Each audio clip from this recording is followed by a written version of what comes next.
an opportunity for city staff to hear from you.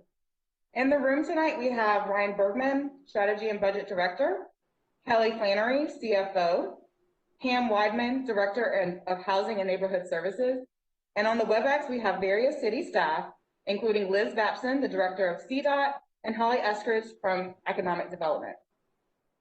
Before we get started, we wanted to go over a few quick housekeeping items.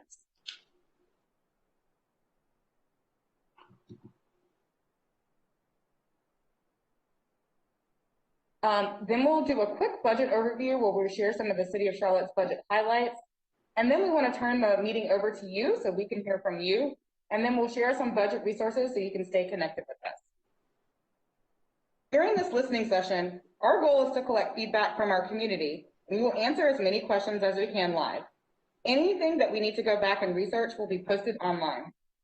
Following a brief presentation from our budget director, we will move into an interactive polling to gain insight into what's important to you. And then we will close out with an open discussion. For polling, you will see a window pop up on the side of your screen. Select which option you'd like to vote for and click submit. When it's time for the open discussion, you can sign up by using the raise your hand feature to be called upon, or sign up using the Q&A window. The raise your hand icon is on the right panel of your screen. It looks like a high five. Staff will keep a list of who is next to speak, and when it's your turn, we will call your name and you will be unmuted. At any time, feel free to ask questions in the Q&A window. If you do not see it now, click the three dots next to the chat button at the bottom right of your screen and select Q&A. With that, I'll turn it over to our budget director, Ryan Bergman, to kick off our session with a brief overview of the City of Charlotte's budget. Thank you, Tiffany. So I have about 6 or 7 slides. This is a listening session, so we want to make sure that I only take 5 to 10 minutes to talk a little bit about how the budget works, and then we can get to some comments and some questions from you guys. So the first slide I want to show is I think it's important for people to understand that there's a city budget and there's a county budget. And so when you're paying your property tax bill, about 2/3 of it goes to the county to support the services that they support. So this includes education, social services, public health, and the jail. And then a little over 1/3 of it goes to the city portion to support what we do, which is police, fire, housing, transportation, solid waste. So you can see on the screen that between city and county, those are the 5 biggest areas where your property tax dollars go. And just for reference, if you have a $200,000 house, you're going to pay about $1,900 in property taxes. A little over $1,200 of that would go to the county, and a little under $700 of that would go to the city. So focusing more on the city portion, your property tax bill for the city is 34.81 cents for $100 of assessed value. And so we split that into 2 things. About 78% of it goes to the general fund. So think of your normal annual operations, such as paying for firefighters and picking up your trash. And then about a little over 20% of it goes to our capital program. So that's the area where you'll see our major investments, such as a local road or affordable housing projects or sidewalks, things of that nature. You'll see on the chart to the right, what that includes is everything that is supported by your property tax dollars. So it includes our general fund, and it also includes our most recent capital program that we approved this past year. This next slide shows a little bit about how the city's budget is organized. I'm actually going to start on the right of the slide.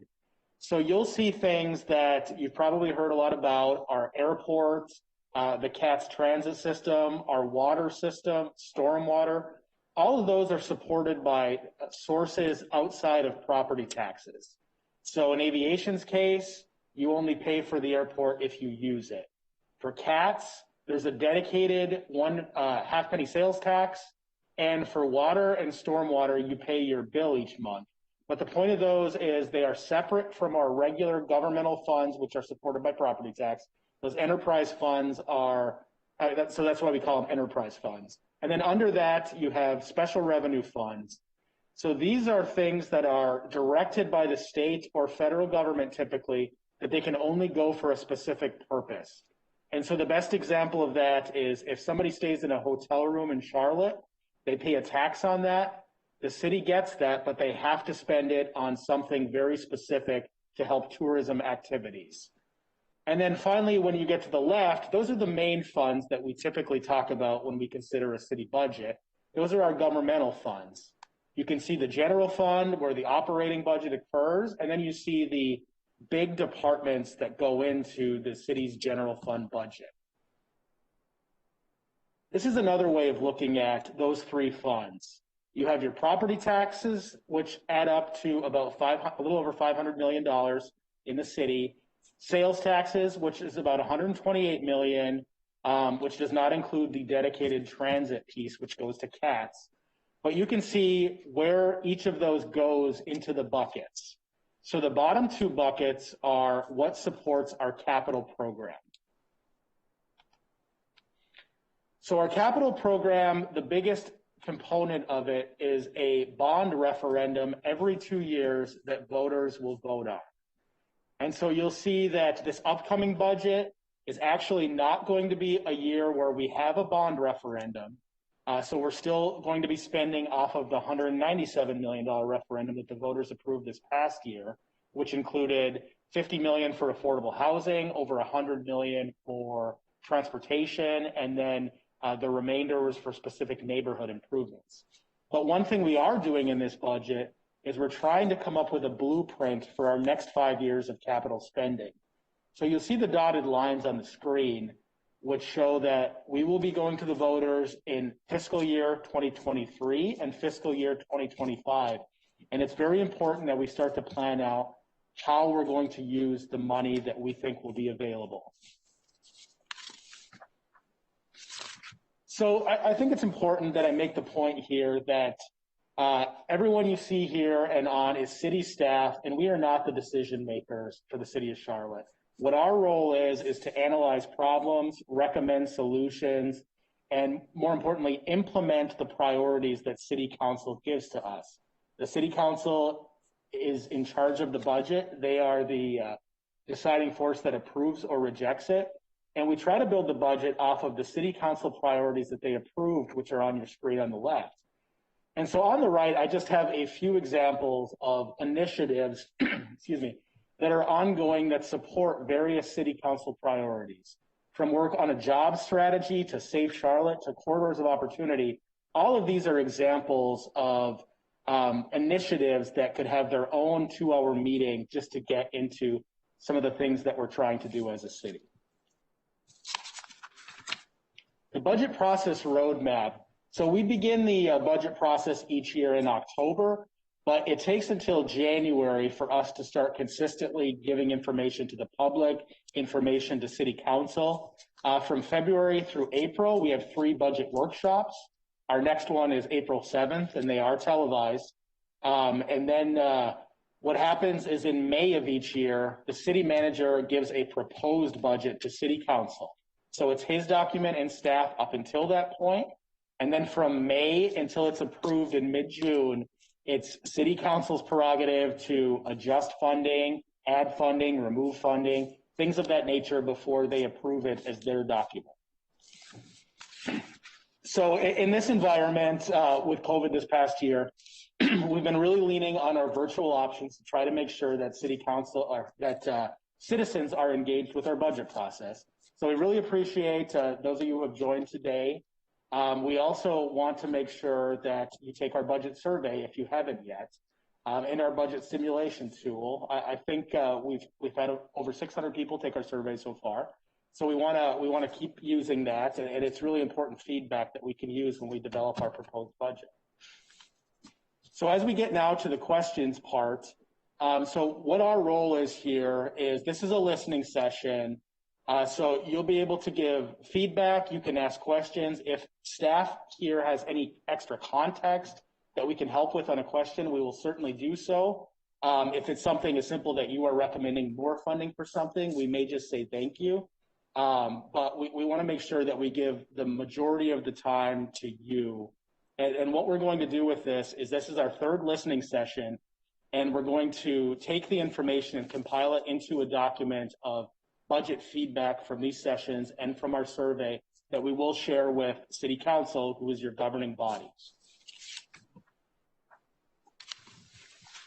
Great, thank you. So as Ryan said, if you want to start raising your hand or putting questions in the Q&A window, you can do that.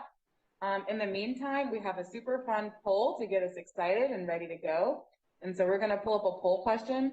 You can select your answer from the options when they pop up on your screen, and then we can discuss the results once they pop up. We'll have about 30 seconds to answer the question. And the first question is, of the options listed, which city department would you increase funding?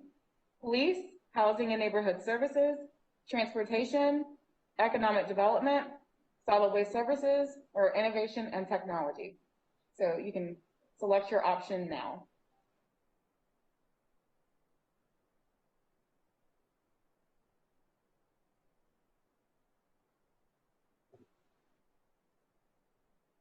Okay, great. And then just give us a couple seconds and then we can share the results of the poll with you.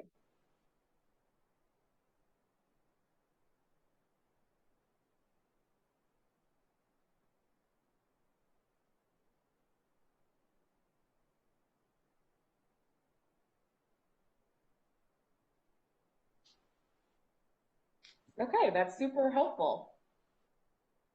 And I think we have our first question come in.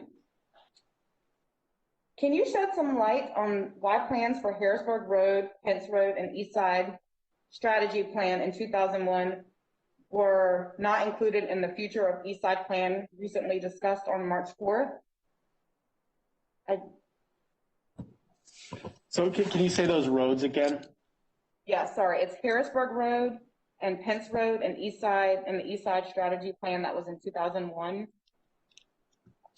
So let me ask our transportation director if she has any context on this one. This one is a little specific, so we may have to get back at a later date. Yeah, thank you, Ryan. This is Liz Babson, the director for the Charlotte Department of Transportation. So I'm not familiar with the 2001 East Side strategy plan that you discussed, but I did participate in the public meeting with Charlotte East on March 4th, and we provided some information about projects coming to the area. For example, Robinson Church Road, which is one that we're looking at to do a complete street project and a future bond program. I don't have those maps with me, but I'd be happy to share that additional information and provide a follow-up once I go back and research the East Side, the 2001 East Side strategy plan that you mentioned. Great, thank you. We have a question about the percentage of the budget that goes to animal care and control, and what services does animal care and control provide? So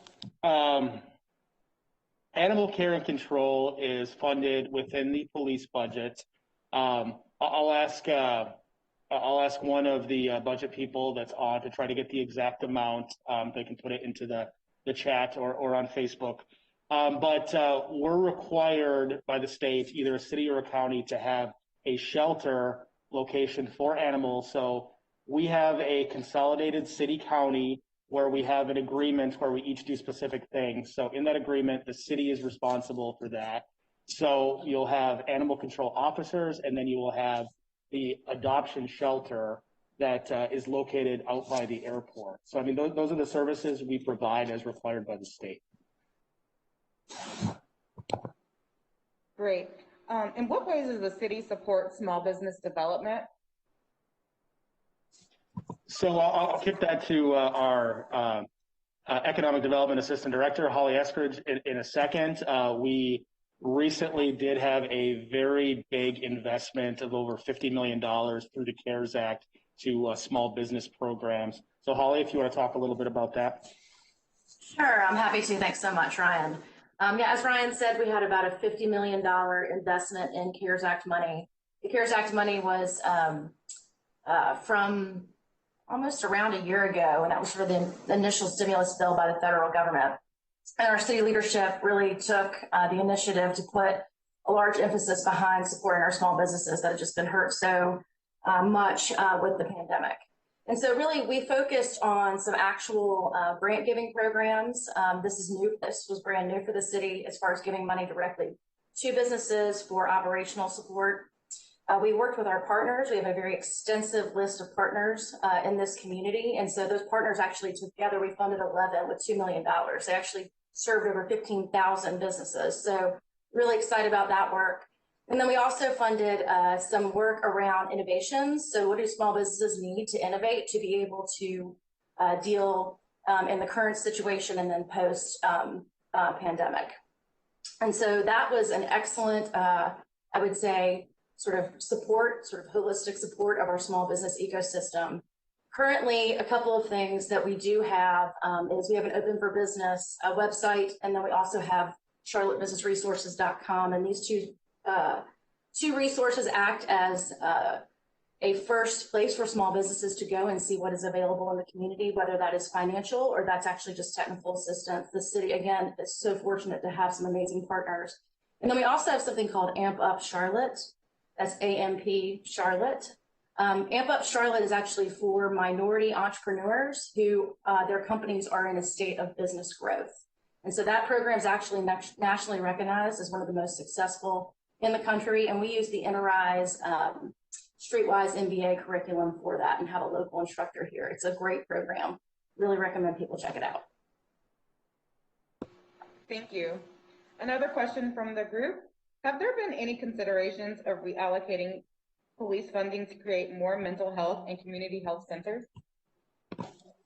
Yeah, so one of the components of the Safe Charlotte plan that we'll post some more information in the chat is this idea that currently we've, for the last few years, had a co-response model in certain mental health situations where we would send one police officer and one mental health professional to a call, trying to keep it from becoming anything criminal or anything where an arrest is made.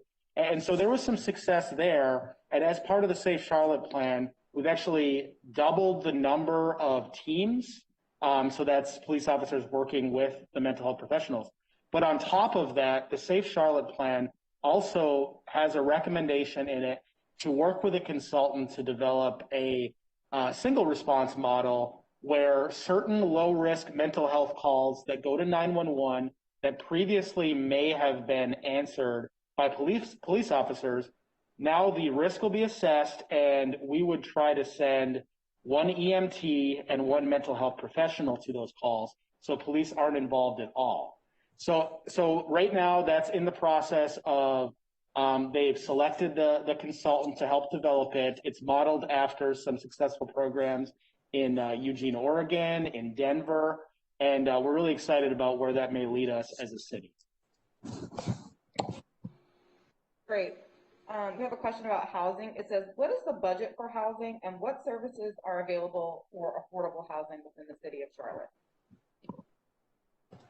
Sure. So let me start with the latter part of that question, and then I'll go to the first part of that.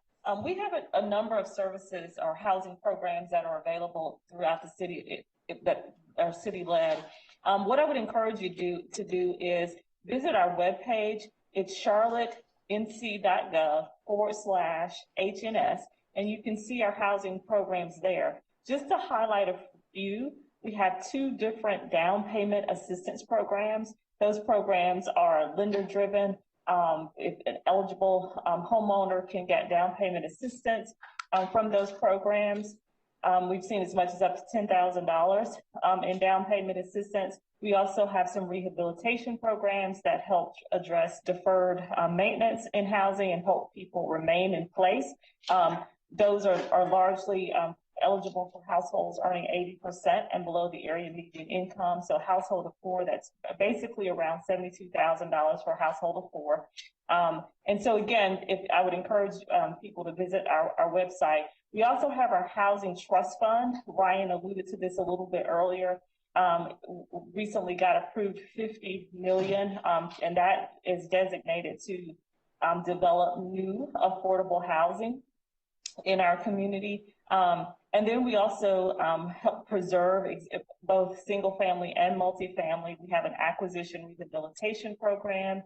So we have a very robust housing program. I would say in terms of what our budget is, we get approximately, in addition to our 50 million of housing trust fund that's used for capital construction, we get about just on average $10 million per year from the federal government to assist with our programs in terms of a budget. And then we've recently, in the pandemic, we've gotten allocations from the federal government where we're using for rental assistance. It's called ERAP. So you just Google ERAP, and that will tell you information, or on our housing services page, as I mentioned before, about the rental assistance. And we also have mortgage assistance as well, and some utility assistance. Great, thank you. Using stormwater fees as an example, they're discussing raising them.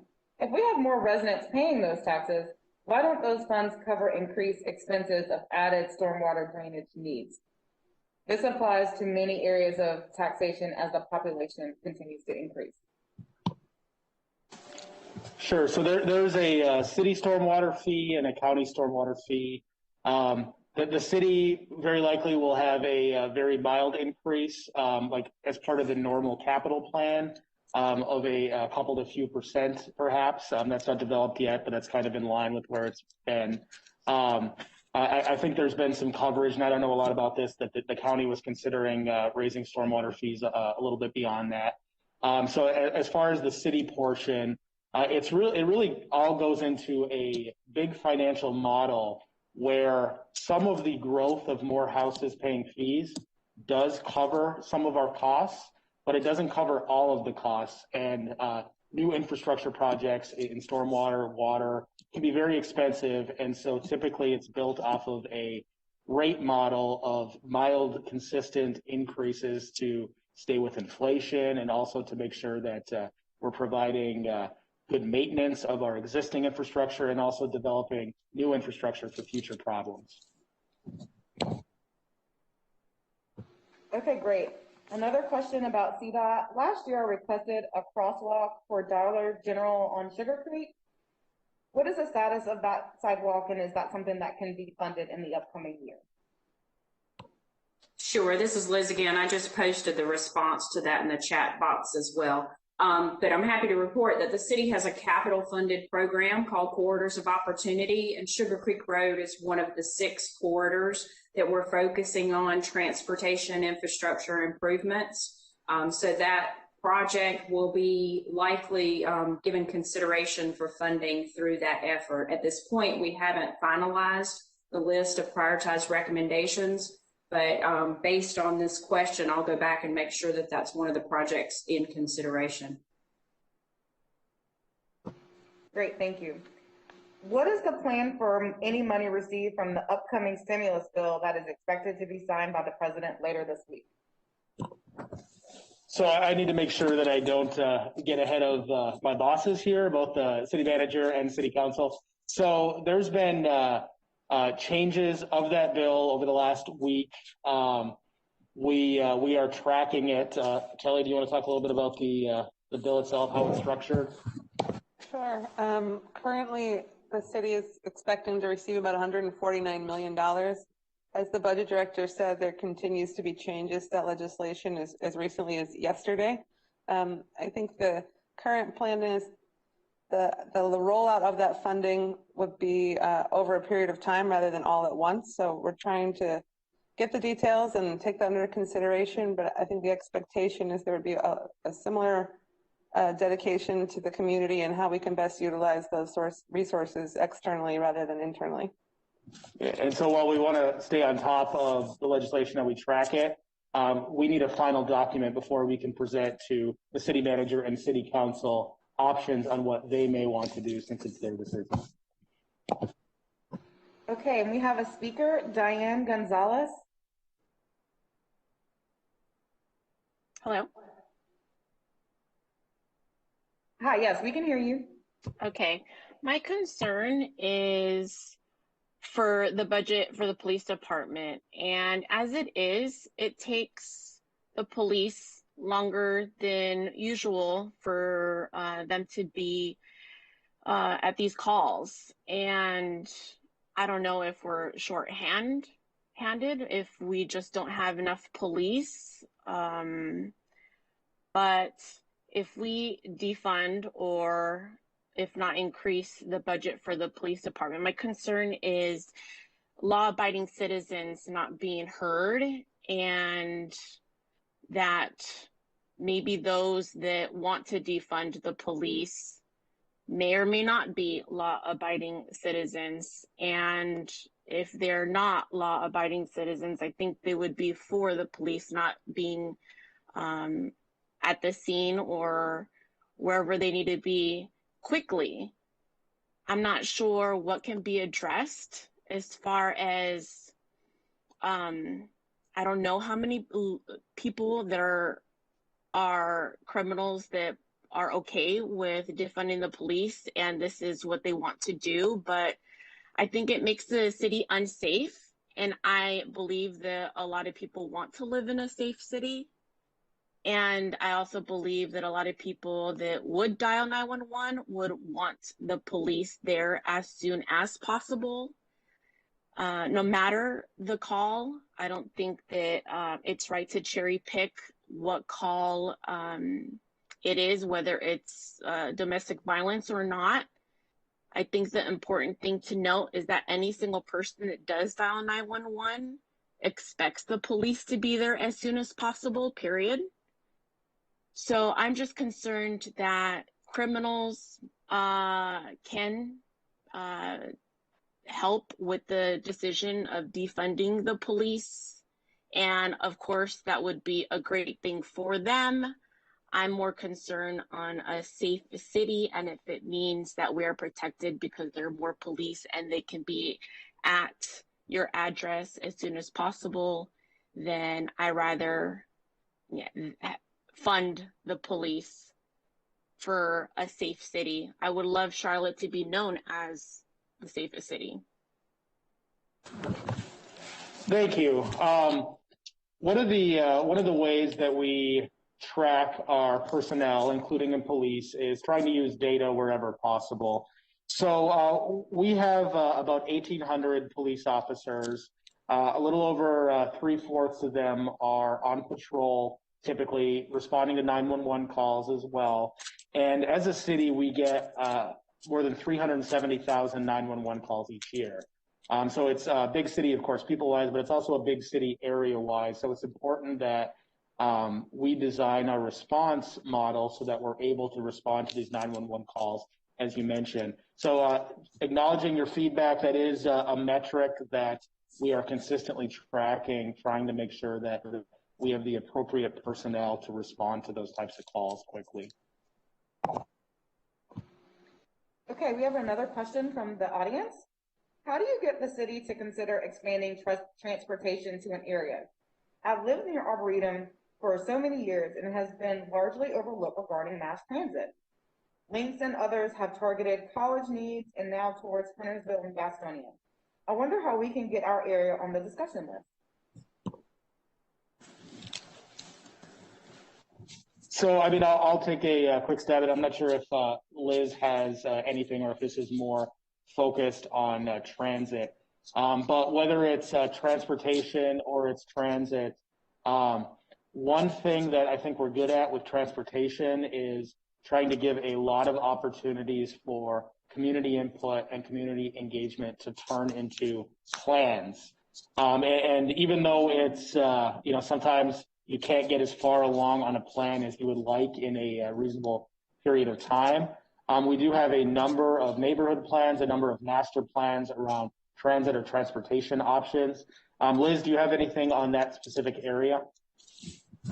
No, it did sound like it was a little more transit focused. I mean, whether it's transit or whether it's improvements on the street for pedestrians, cyclists, and our motor vehicles across the city. I mean, CATS, just like the Department of Transportation, are going to look at needs citywide, and we're going to prioritize those based on information that we have available. I know we have a number of transportation infrastructure improvement projects in South Charlotte in that area. CATS, I can't speak for them specifically, but I know that they're in the process of developing and updating their 2030 transit plan. So now would be a good time to get input from them, provide them input, and look to see what opportunities to enhance service for transit would be in the future.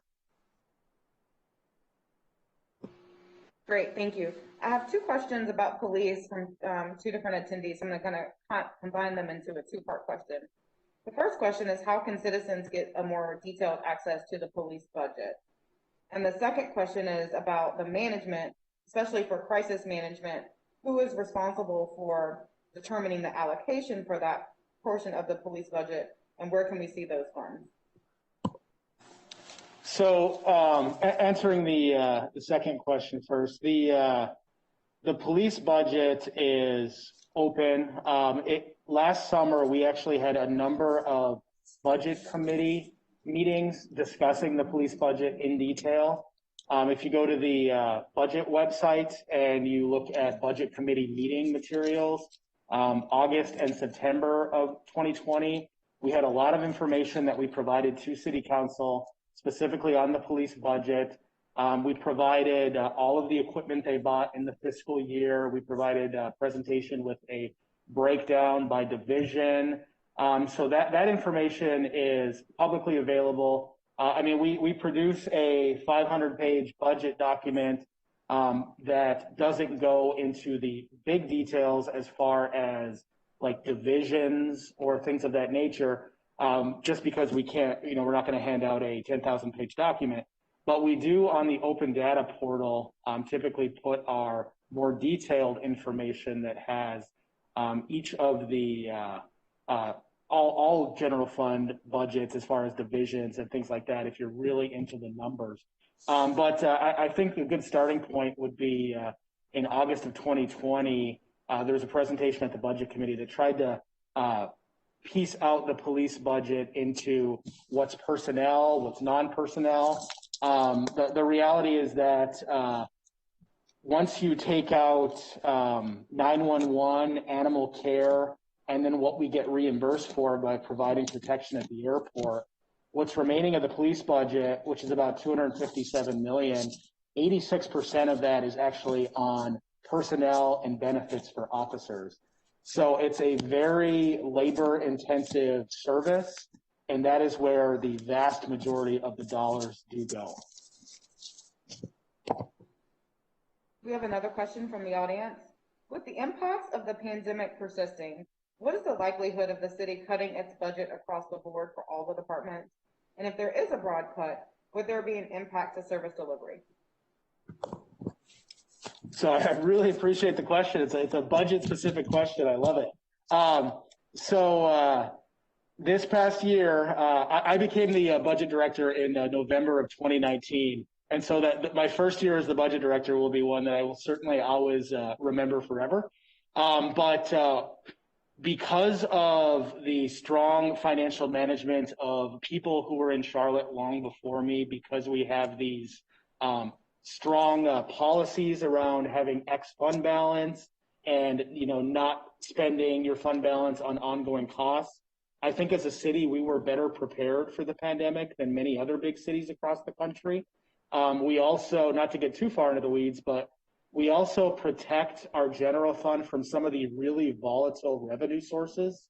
And so I think that while it was very difficult for us, we were able to work with department directors, and, including Liz and Pam and Kelly, and talk about strategies that we could reduce the budget while minimizing the impact to citizens. And so I think we did that pretty well in FY21, which is the current budget we're in.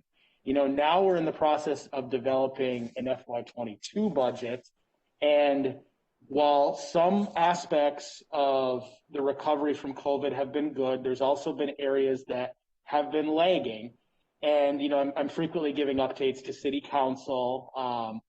And so we're consistently still trying to work with department directors to find that balance of how can we be more efficient, how can we consolidate certain things, so that we're able to try to reduce costs without the public noticing a big disruption in services. So I think the manager's been on record during this budget cycle that we are trying, and we think we can manage this upcoming budget without any kind of big service disruptions to citizens. So that's always our goal, and that's where we hope to be. We have a speaker, Xavier De Janin. Hi, can you hear me? Hi, yes, we can hear you. Hi, my name is Javier De Janon, and I am a law student and hopefully future lawyer of North Carolina. I wanted to talk about the budget in the context of February 19 of this year. So I don't know if y'all remember, but the week of February 19 was really stressful for Charlotte residents. This is the week when Mecklenburg County announced the eviction of Tent City on Friday, February 19. And that whole week, I was seeing on Twitter, on my social media, through my networks, what's going to happen that Friday, right? The uncertainty was surrounding whether the eviction was going to be enforced and who was going to enforce it. And of course, the biggest concern was that it would be enforced by the police. Eventually, throughout the week, and the reason why legal observers were called was that in case the police showed up to remove houseless people, and organizers and activists showed up as well to observe in case there was a confrontation. Fortunately, that Friday, the police did not show up, and I want to emphasize that word. Fortunately, that Friday, the police did not show up to evict houseless people. Instead, who showed up were community organizers, social workers, volunteers, members of the clergy, members of the community, and it was an uneventful day because the police did not show up. On fiscal year 2019 to 2020, Housing and Neighborhood Services received an increase of about $1.4 million, whereas the police department received an increase of $10 million. Then from fiscal year 2020 to 2021, Housing and Neighborhood Services was reduced by $600,000, whereas the police department's budget was increased by $5 million. My concern is a budget that continues a trend like this, reducing housing and neighborhood services, which we know are needed in Charlotte because we felt the need as community members, and we see it every day with how the houseless population keeps growing. My concern is that that'll keep happening while the police budget keeps increasing. My concern is that for every new high-rise that arrives to Charlotte, the budget decides to increase $1 million in police rather than $1 million for all the people who have been displaced or who can no longer afford rent or who can no longer afford mortgages in the same area where the high rise is built. And so I wanted to express that feedback perhaps, and also ask when, according to your opinion, is the best moment, if at all, for people to get involved when the decisions around the police department happen. I know that the budget calendar is really long and the timeline is really long, and it's really hard for a regular citizen to get involved throughout the year. So that's my specific question. When would it be best for a group or a group of people to start getting involved, contacting city councilors, showing up? Thank you. So I think there's a few different opportunities from a police budget standpoint. Events like this, any kind of community engagement events we have are the time. Throughout the year, City Council has a public forum every month that, sometimes it fills up. It doesn't always fill up, where you're allowed to speak directly to City Council about any specific topic. I think that would be an area where it would be appropriate. Acknowledging your overall recommendation that you would like to increase housing funding, you would like to limit the increase at least or decrease of police. So we're certainly noting that. I would say that when we talk about how we reduced housing, the devil's really in the details there. Like for instance, you mentioned that we reduced it by 500,000. I think 300,000 of that is just because of a new rent agreement on our 311 center. So, we fund housing through a number of different ways. The primary way we do affordable housing is not in that number you would see. It's actually in our debt program. And so we've done $100 million of housing bonds over the last 4 years, which is more than we had done the previous 10 years combined. So there has been an overall trend of increasing affordable housing over the last 4 years. But I do want to acknowledge your other points. Okay, great. We have another question. The city announced a plan to provide free Wi-Fi in certain areas of the city. Is there a potential to expand that service to other areas throughout the city of Charlotte in the upcoming budget? So we did that program this past year where we used federal CARES Act dollars to target specific areas that we could do Wi-Fi and have it extend to homes near that area for free. So we really did it in the pilot stage. It's part of City Council's consistently asking us to try to find innovative ways to help with the digital divide, which I think we all acknowledge is more important than ever, as we had talked about virtual school and things of that nature. So I think the possibility is there. I can't get ahead of myself here too far, but we'll acknowledge that as support for our public Wi-Fi program, and that you would like to see it continue and expand. Switching gears a little bit, another question. How is the airport's budget impacted after seeing such a sharp decline in passenger traffic in 2020? And we had the airport director here last time. I guess we didn't line it up good. So he could give a much better answer. But really what's going on is the passengers have been down, but fortunately that, of course, is a problem across the country, if not across the world. So one of the things that the first federal CARES Act did is it gave our airport, I think, was it 130? Do you remember the exact amount? Yeah. So 150 million from that first tranche, which, unlike some of our general fund needs, which had to be designed around specific programs, the airport was able to basically use that money to just keep their services as level as possible. So it was basically stabilizing money that helped them last year. It's helping them this year, and it should be able to help them next year. And as Kelly just said, we're getting additional money likely through the current program that they're considering in Congress. And so really the airport and CATS have been able to use their money as kind of a stabilizing force to keep services going. We have a question about zoning as it relates to affordable housing. Can the city of Charlotte change the zoning to exclude large, big houses being built in lower income communities where the homes are typically smaller and more affordable for the current residents that have lived there and have always lived there? So I don't think we have anybody here that could answer that question well. That's less about the budget and more very specific to zoning. So we'll have to wait on that one. We also have a planning town hall coming up on this Thursday, and the communications team is dropping that information into the chat now so that everyone can have that, but we'll put this into the side to try to follow up. And we also have a speaker, Abigail Glenn.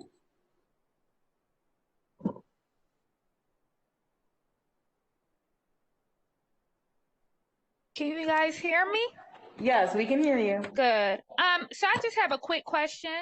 I hear a lot about affordable housing. Can you guys define for me what the formula is for that is considered affordable for Charlotte? Only because I know there's the conversation constantly going on about the homeless population, which is that's a real problem. And then you have several new homes. I've been here for 5 years, and there have been several new homes built in the area in just the 5 years I've been here, all across the city. But I'm even just thinking about just the everyday working person, and for those of us who do want to buy, but we probably are getting either priced out because of the high rises or just the property taxes rising and how expensive properties are. So what does the city consider to be affordable? How do you guys define affordability? And does the city have any say in what kind of homes are built? I know that there was a previous question where someone was making a comment about the fact that some homes are being built in neighborhoods and they look totally different from the homes that are there. But what kind of participation does the city have, or any say you guys have in the types of homes that are built and the cost of these homes?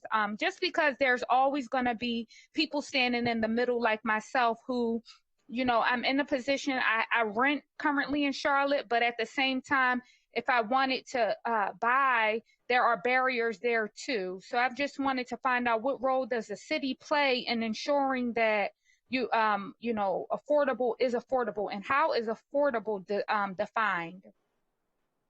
Sure. So thank you for that question, and I'll try to unpack it here, and I'll give you an example. So the definition of affordable housing is housing that allows the occupant to pay no more than 30% of their yearly earnings for their housing expenses. So just by way of an example, if you, and I'll base this on a household of four, if you earn $34,000 per year, you should not be paying more than 30% of that for your income. And so if you do the math on that, 35,000 times 30%, you divide that by 12, what you really need is a rent or mortgage at about $875 per month. And so what the city tries to do is help households earning, as I said earlier, 80% and below the area median income to try to either achieve that through home ownership or through rental options. In terms of how do you get involved about what's being built in your neighborhood, while I'm not going to speak on a zoning or a technical zoning issue in terms of regulating the size of houses and the type of building material. But what I will suggest to you is that whenever there is a rezoning going on in your neighborhood, you will notice a yellow sign with kind of some blue writing on it. If there's a rezoning, that requires a public meeting where residents in that area where that structure or those structures will occur are invited to a meeting to provide input, to get understanding and better informed about what's going to be built there. And so I would encourage you, that's where you can give your input about what should be built in your neighborhood. So I hope that helps. That was very, I try to simplify that answer, those answers to your question. Okay, great. What can we expect to see in the upcoming budget for corridors of opportunity? So I have to, again, not get ahead of ourselves because the city manager presents the budget to city council and then they react to it. So until he does that, everything is hypothetical. The Corridors of Opportunity program had two components this past year. It had $14.5 million in bond referendum dollars to help with transportation related improvements. And then it had $10 million that was used for specific things such as economic development initiatives in the corridors. And so I guess what I could tell you is that this has been a very popular program with city council. I don't think I'm getting ahead of myself to say that they are expecting an investment again. And I think part of the long-term strategy was that we had two corridors out of the six that were further along with that first tranche of money, and that we wouldn't have included additional corridors and told them to develop their playbooks if we didn't have plans to make continue. I can't put a dollar amount on it, of course, but that is certainly a high priority with city council that we are looking to continue. Okay, another question on affordable housing. Oftentimes we hear other cities such as Portland, Seattle, and Minneapolis used as case studies for affordable housing. However, those cities' policies have not resulted in any real affordable housing or any equality. Why or how were those cities chosen as model cities? That's a very interesting question.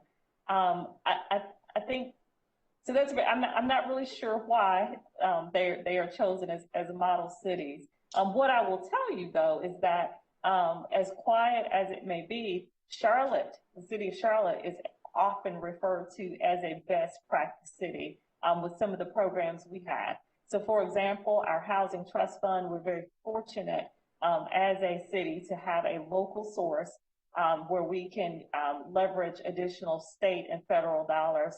We are also known as a model city when it comes to our preservation, particularly the way we've begun to preserve naturally occurring multifamily complexes. So I can't really give you a direct answer about why some of those cities are chosen, but I would just also lift up Charlotte is known as a best practice city as well. Question on CMPD. How much time does CMPD have to respond to a call? They put some context that sometimes it takes up to 30 minutes to make it to someone's home. So that's real operational in nature. I know that they prioritize their calls based on risk into different categories, and then emergency calls, they have to get there within a certain time, and then down to something where there's nothing at risk, but it's something that has to be done that may take a little bit longer. But we can follow up on actual numbers because I think we did actually talk about it this past summer when we were reviewing some of the things with CMPD. But it's operational, so I don't have those numbers in front of me. Okay, another question on affordable housing. Affordable housing efforts don't seem to really help the mentally ill homeless. Is there any consideration for a budget increase specifically for a program for the mentally ill homeless?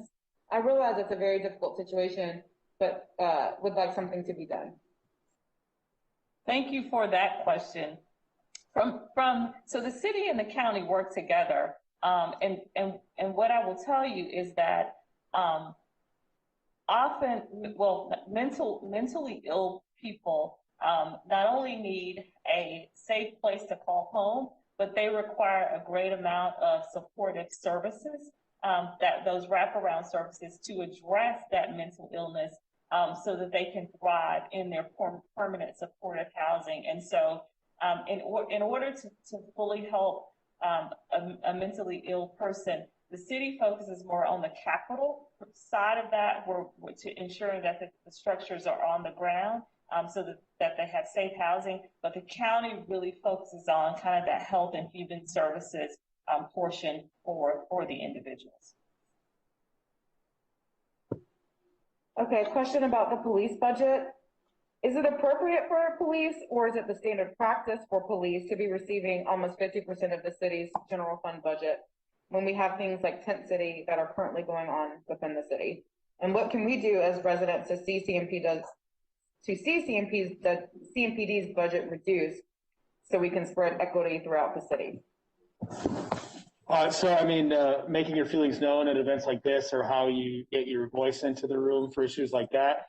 The question of, is it appropriate that CMPD, from a general fund standpoint, receives about 40% of the budget? Our answer is, as a staff recommendation this past year, after looking at it, was we are aligning the resources to make sure that we have people available to respond to that level of 911 calls that we currently have. So, if you think of CMPD, you think of, we have the 1,800 officers, but we have 13 divisions within the city. And if you just kind of did the math, each of those divisions has about 70,000 people. So if you think about that, you have mid-sized cities that are a police division. And in one of those police divisions on a given day or night, you might have 20 or so police officers on duty responding to 911 calls. So, when you break it down to that level, it's more like a data and mathematical thing for us, where we have a big area, we have a lot of people, and we have a lot of 911 calls, and we're trying to align our resources to be able to do that. I think as I presented in my first slide, it is 40% of the city budget, but I do hope that the city's general fund budget, I do hope that the public knows that it's not 40% of the resources that you give with your property taxes or anything. Because as I mentioned, that goes in 2 locations to the city and the county. And so it becomes a smaller percentage when you think of it from city and county government services together. Okay, and I believe we have our last question, and it comes from Councilmember Bakari. He would like to know who would win in a math showdown, Ryan Bergman or Kelly Flannery? There is, if you look at a pie chart, there is a very small slice of the pie of things that I'm better at than Kelly. And I really try to focus on those things and not let her pull me into the other areas that she's better. So pure math, I'm gonna go Team Flannery on that one. But I appreciate the question. Okay, great. That's all the questions and comments and speakers that we have signed up. We'll invite you to pull up one more. We're going to pull up one more poll question just to get your feedback on one more poll question. And then once we do that, we'll just close out.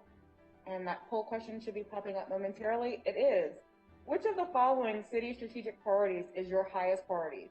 You can select from economic development, great neighborhoods, safe communities, transportation planning and environment, or well-managed government. So you can make your selection now, and then we can share those poll results as soon as the poll concludes.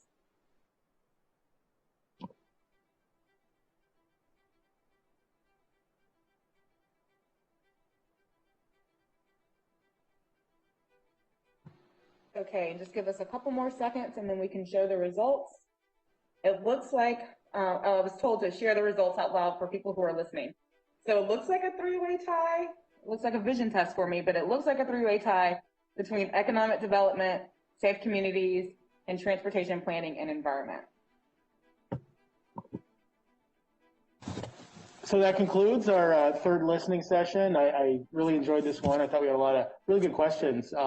Appreciate the staff that attended and gave some answers to that. We do have a few that we'll try to follow up on. Please take our survey if you haven't. And we also have a budget email if you'd like to provide written feedback or written advice that we can share. Thank you.